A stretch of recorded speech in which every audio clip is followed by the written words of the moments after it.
কাণত ফোনটি লৈ কথা পাতি যোৱা তেওঁক দেখি ফিচিঙি কৰি কৃত্ৰিম হাঁহি মাৰি তেওঁ বেয়া পাব বুলি ভবাতকৈ এনেদৰেতো ভাবিব পাৰিলে হয় তেওঁ দৰকাৰী কিবা পাতি গৈছে বুলি। হাঁহিলেই চঞ্চলা বুলি ভবাতকৈ এনেদৰেতো ভাবিব পাৰিলে হয় তাই ফূৰ্তি কৰি ভাল পোৱা ছোৱালী। মুখত যি আহিছে তাকে কয়। অভদ্ৰ বুলি ভবাতকৈ এনেদৰেতো ভাবিব পাৰিলে হয় তাইৰ মনটো খোলা। নিশা অনলাইন দেখি তেওঁ বেয়া বুলি ভবাৰ সলনি এনেদৰেওতো ভাবিব পাৰিলে হয় যে তেওঁ অকলশৰীয়া। নিশা টোপনি নাহে বাবেই কিজানি পাৰ কৰে তেনেদৰে।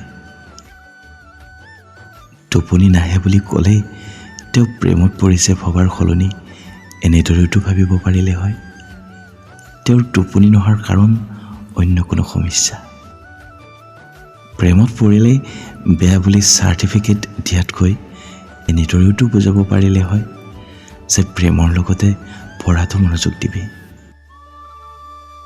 তিনিআলিত আড্ডা দি থাকোঁতে অভদ্ৰ বুলি স্বীকৃতি দিয়াতকৈ এনেদৰেওতো ক'ব পাৰিলে হয় যে সি দুখবোৰ পাতলাবলৈহে তেনেদৰে লগৰবোৰৰ লগত আড্ডা দিয়ে। পৰীক্ষাত ফেইল কৰাৰ বাবে গাধ বুলি সকলো মিলি লাজ দিয়াতকৈ এনেদৰেওতো ক'ব পাৰিলে হয় যে তই অহাবাৰ ভাল ৰিজাল্ট কৰিবি।